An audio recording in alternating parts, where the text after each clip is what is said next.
And next ఇంకొక model అయితే చూపిస్తా.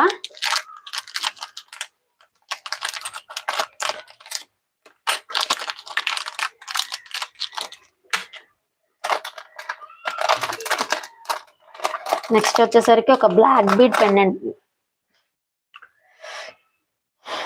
బ్యూటిఫుల్ బ్లాక్ బీడ్స్ పెండెంట్ అండి. బోత్ సైడ్స్ పికాక్ ప్యాటర్న్ వచ్చింది. ఇక్కడ పింక్ అండ్ గ్రీన్ కాంబినేషన్ లో అయితే వచ్చింది. ఇక్కడ కూడా పెండెంట్ వస్తూ చుట్టూ వైట్ స్టోన్స్ తో మంచి ట్రెండింగ్ లుక్ అయితే వస్తుంది. ఇదైతే లాంగ్ బ్లాక్ బీడ్స్ కి అయితే చాలా మంచి లుక్ ఇస్తుంది. అండ్ దీనికి మేకింగ్ పర్పస్ మీద కింద అయితే చాలా రింగ్స్ వచ్చాయి. 1 2 3 4 5 6 7 8 9 10 11 12 13 14 15 టోటల్ 15 రింగ్స్ అయితే వచ్చాయి. అండ్ సైడ్స్ కూడా ఈ విధంగా రింగ్స్ అయితే ఇవ్వడం జరిగింది. రాణిహారం పెండెంట్ లా ఉంటది కొంచెం దీనిలో. అండ్ ఈ బ్యూటిఫుల్ పెండెంట్ యొక్క కాస్ట్ వచ్చేసరికి 150 పడుతుంది. అండ్ మీకు కింద మేకింగ్ కావాలి అనుకుంటే మేకింగ్ కూడా చేసి